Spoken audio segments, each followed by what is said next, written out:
আজকে আমরা বানাচ্ছি মিক্স চাউমিন। তার জন্য এখানে আমি ক্যাপসিকাম, গাজর, বিনস এগুলো কুচিয়ে, অল্প একটু টমেটো কুচিয়ে ওখানে ভেজে নিয়েছি। এখানে ভেজে নিয়েছি আলু।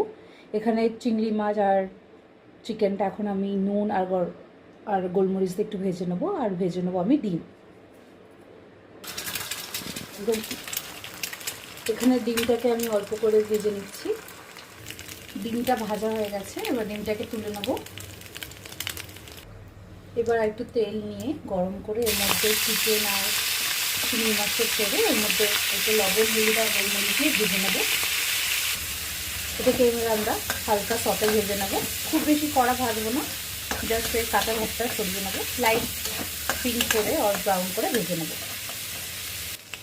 এবার এর মধ্যে আমরা পেঁয়াজ কুচিটা দিয়ে দেবো। পেঁয়াজ কুচিটা এটাকে ভেজে নেবো। এটা লাইট ভাজা হয়েছে, এটাকে আর একটু সতে করে নেবো। হয়ে গেলে এবার আমরা এর মধ্যে একে একে সব সবজি আর আলু, ডিম এগুলো দিয়ে দেবো এখানে আমরা চাউমিন। এরপর আমরা একে একে আলু ভাজা, সব মিক্স ভেজ আর ম্যাক্সিমাম ডিমটা দিয়ে দেবো। কিছুটা ডিম রেখে দেবো লাস্টে উপর থেকে ডেকোরেট করার জন্য। এবার এটাকে পুরোপুরি আমরা ভালো করে মিক্স করে নেবো। এরপর আমি সেদ্ধ করা চাউমিনটা এর মধ্যে দিয়ে দেবো, দিয়ে ভালো করে এটা মিক্স করে দেবো। এটাকে এবার আমরা ভালো করে মিক্স করছি। কিছুটা চাউমিন এখনও রয়েছে, এইটাকে অল্প মিক্স করার পর ওটাকে আমরা অ্যাড করে দেবো।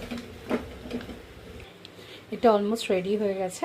এবার এখানে আমরা স্বাদ মতন লবণ চেক করে, যদি কেউ লঙ্কা দিতে চাও লঙ্কা অ্যাড করে নিতে পারো। এখানে আমি অল্প দুটো কাঁচা লঙ্কা আর অল্প একটু পেঁয়াজ উপর থেকে ছড়িয়ে দেবো। এবার এটা রেডি, এটাকে তোমরা গরম গরম সার্ভ করো।